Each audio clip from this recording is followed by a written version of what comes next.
Water is the lifeblood of a city, and the heart of Sydney is undoubtedly Warragamba Dam.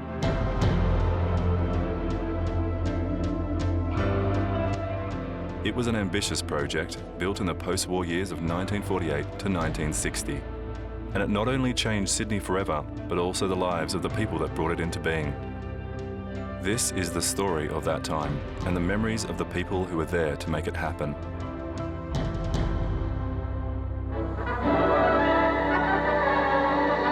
Sydney is a vast commercial and industrial metropolis supporting more than 2 million people.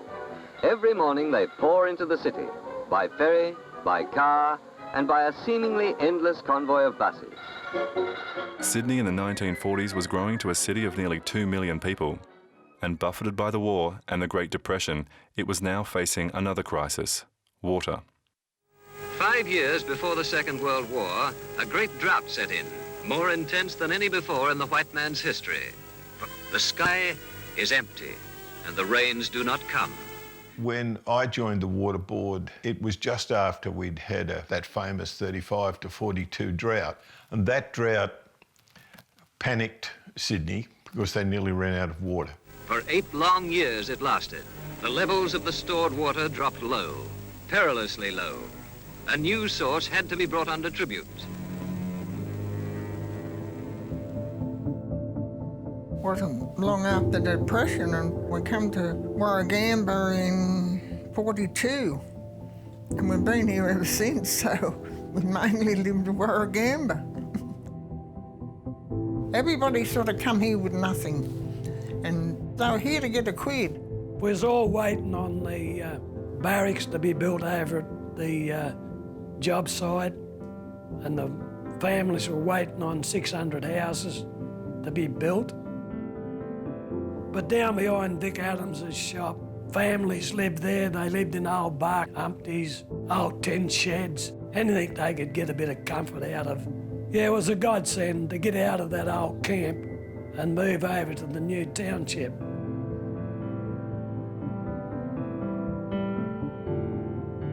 This is a typical street in the Warragamba township.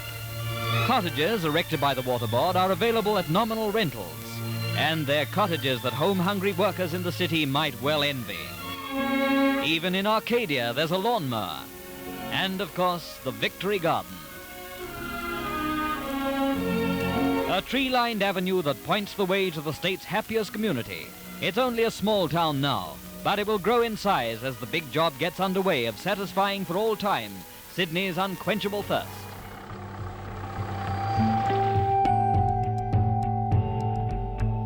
It's easy to forget how much planning went into this project.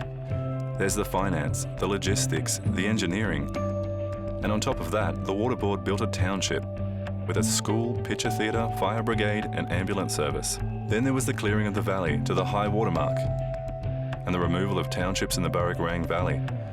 All of this had to be done well before construction began on the dam. We surveyed every creek and every nook and cranny right up this river, right up through Urandry, right up through that way. We'd go up every day, but we'd had a little boat and we'd go up as far as we could by boat, and then we'd walk so far and then all this sort of stuff. And go up all the creeks, and the geologists would map all the rock formations, and it's a very good catchment. It doesn't seem so long ago when we were given the plans and drilled deep into the earth to find what lay beneath the riverbed, when we checked and rechecked to make sure the rock would stand the weight of the dam.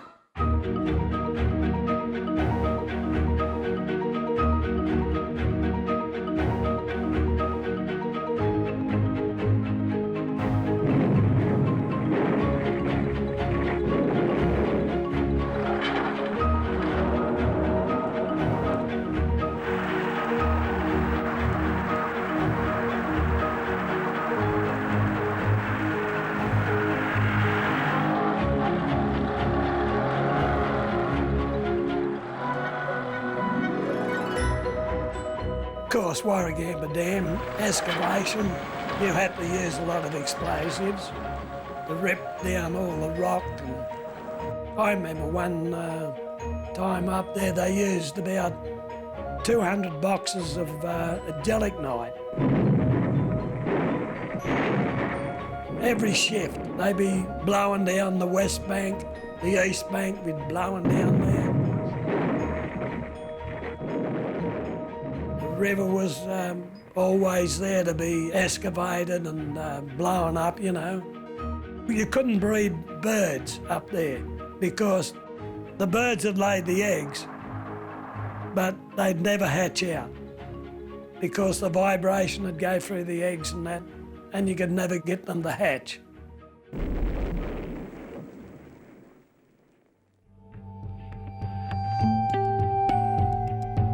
First concrete was probably placed in, I think it was 1952. At that stage there was a build-up in the number of workmen required, and at that stage we were getting a lot of immigrants coming in from Europe. So we would have quite a variety of nationalities that were employed as labourers on the dam. Yeah, I reckon at least about 35 nationalities, probably more.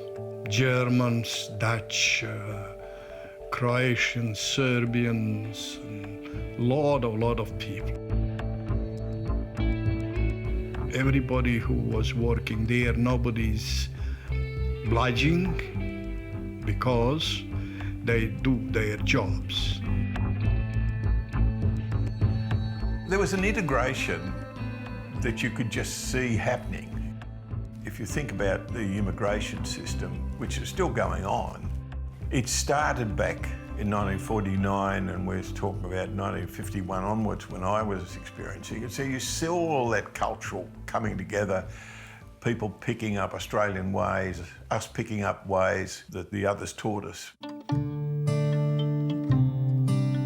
I used to work up in the shop and some would come in and they mostly wanted the billy can and mugs and all this, and they'd do this and we'd say, yeah, a mug, and we'd show them the mug. Yeah. They'd be so excited, you know, when you could understand what they wanted. And they were so grateful for anything you done for them. I lived at Peakhurst then. It was all just the old Australian way. But then you went into this milieu at Warragamba with all this different culture. And the men used to, lunchtime and things, they used to gather around with them and the men would teach them English and they'd make up some words for in the foreign language, whatever they were to the men, so they could learn a bit of it and speak to one another.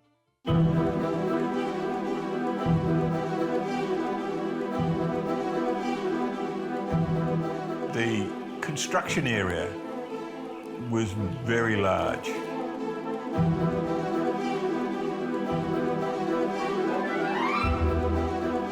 All you see now there is a piece of concrete across a gorge. But we used to have to go down into the gorge, downstream, to pay the people in the pumping station downstream, and then we'd come up and we'd pay people at the hydro scheme that was being built, and you'd start climbing all over the dam, and then you'd go over to the water treatment plant, and you'd go over to the mixing plant and the freezing plant where they froze the water so that they could reduce the quick drying of the cement. There were just people everywhere in this big site. You can't see it now. You just see the concrete.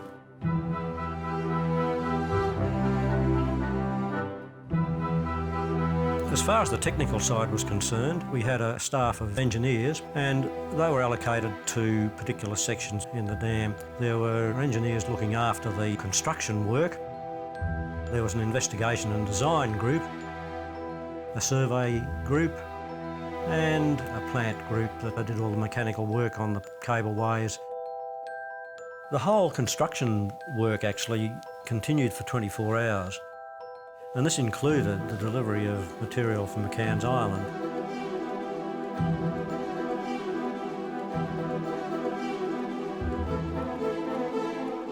You can imagine 6-inch aggregate emptied onto a pile from a height of maybe 30 feet or something, made quite a clatter. And that was the sort of thing that you got used to. About every 30 seconds or so, there'd be a clatter, rang, bang, rattle, rattle, rattle. 170 tons of sand and gravel riding a cable that strode across the valleys on steel legs to the dam. The aerial ropeway was an impressive feat, a 21-kilometre long system that transported aggregate all the way from McCann's Island on the Nepean River. Another major challenge was the temperature of the concrete. When this much concrete cures, it produces a huge amount of heat. So to prevent cracking as it cooled, the concrete was mixed with ice from the on-site ice mixing plant and cooled with pipes placed throughout the dam. As Warragamba Dam rose, the town of Warragamba buzzed with life as families became a community. My wife was a country girl and she found living at Warragamba was entirely to her liking. A trip round to the shops had probably involved quite a few cups of tea on the way. And there was always a friend somewhere that you could get to in a short stroll. We had a medical centre up the corner of the road. If you had some kind of a little ailment, you could go up to the medical centre at Warragamba, and there were 2 doctors there. And we used to call them the blind doctor or the deaf doctor, because one of them had a hearing aid and he couldn't hear you when you were speaking to him, and the other guy had spectacles on that had a band-aid across them, or elastoplast or something, because he had broken them. There is a hall where we're dancing, you know, girls and boys and, you know, even old and young, and that was also good, you know, when you don't work, you know. Friday, Saturday, maybe Sunday, and people know everybody. Everybody there knows virtually everybody, you know what I mean? And that was, in my opinion, very, very good things. One of the things that surprised me about Warragamba Dam was the kind of class consciousness of it. The officers and the workers. An illustration of this would be in the wet canteen, I think it was called. A big area where we went after work, the boys used to go there for a beer. And they had a partition which cut off about a third of the place. And that was for the officers. And the workers and the men, they used to call them, were the other side there. Down at the old canteen, like the boozer, when you get down there, you go down there on Saturday afternoon, and it'd be all different atmosphere, and they had the billiard room, and they used to play 2 up the billiard room, and all this, they play poker, and there were some characters there, like, you know, there was blokes here hiding from the law and all that sort of stuff, and they'd be sneaking in and out of the place. Jacob Singh worked in the tunnels at Warragamba, and he was a big, strong fella, and he was a wrestler of the best. Jacob Singh used to eat half a pound of butter pretty well every day. And we say, what do you do it for? You'll kill yourself. He said, no. When I get into the ring, he said, I sweat that much. And he said, they can't grab a hold of me. But there were so many of them, like, you know, you could talk forever about them, different blokes, you know, you could go on forever. In my era, there's not many of them left, they're all gone, dead. All your mates that you used to associate with all the time are gone. Blokes that you go and have a beer with and go fishing with and all that sort of stuff, all gone. Yeah. And a lot of them died too young too, like real young.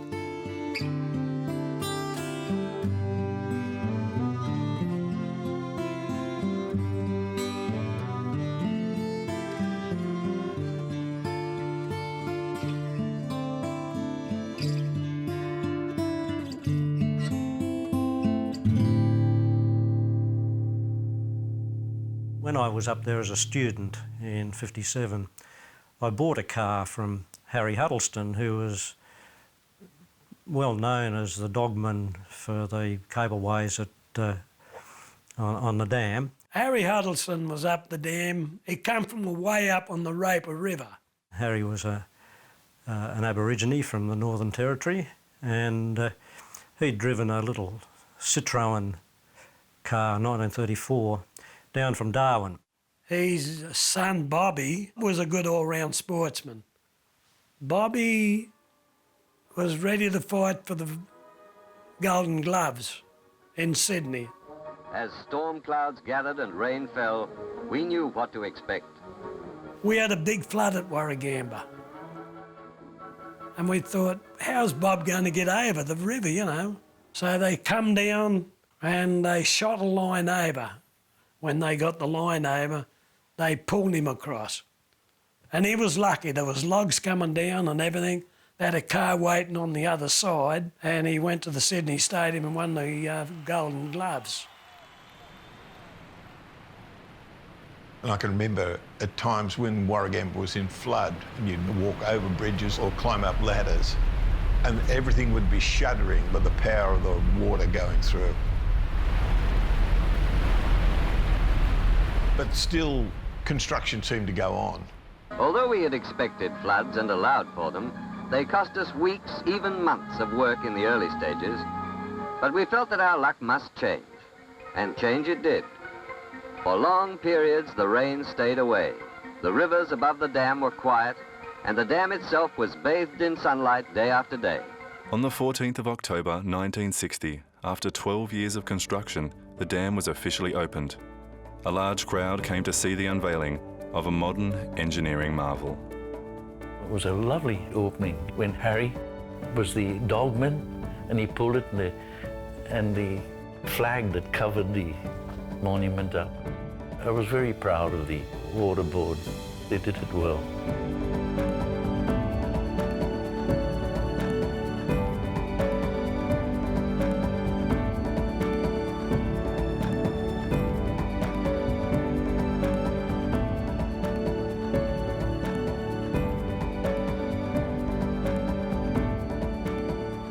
Within 12 months, at the end of 1961, Warragamba Dam had the largest flood, certainly since the history of the dam's been completed.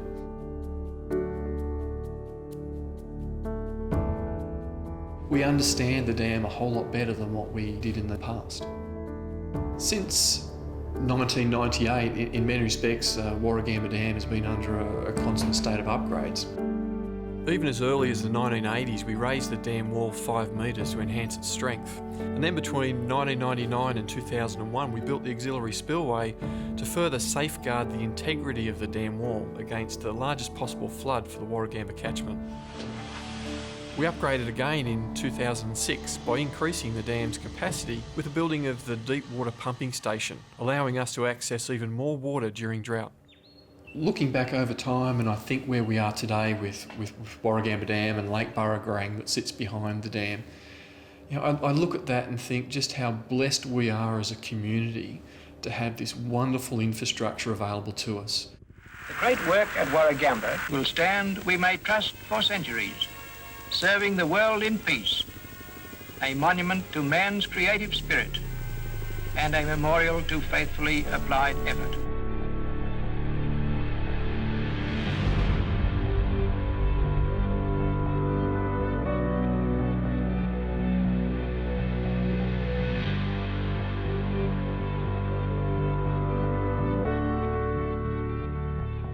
They were good times at Warragamba.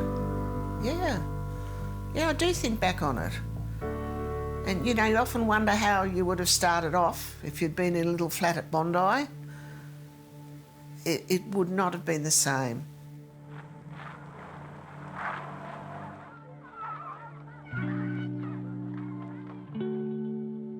All of us who worked here put something of ourselves into this towering wall.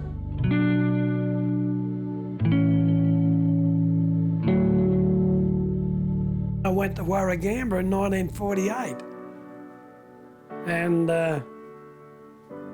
put in 14 years there and enjoyed them. Met a lot of people. I'm very satisfied with the work that I did at Warragamba. I worked through a period which was probably the most satisfying period for an engineer that there has been.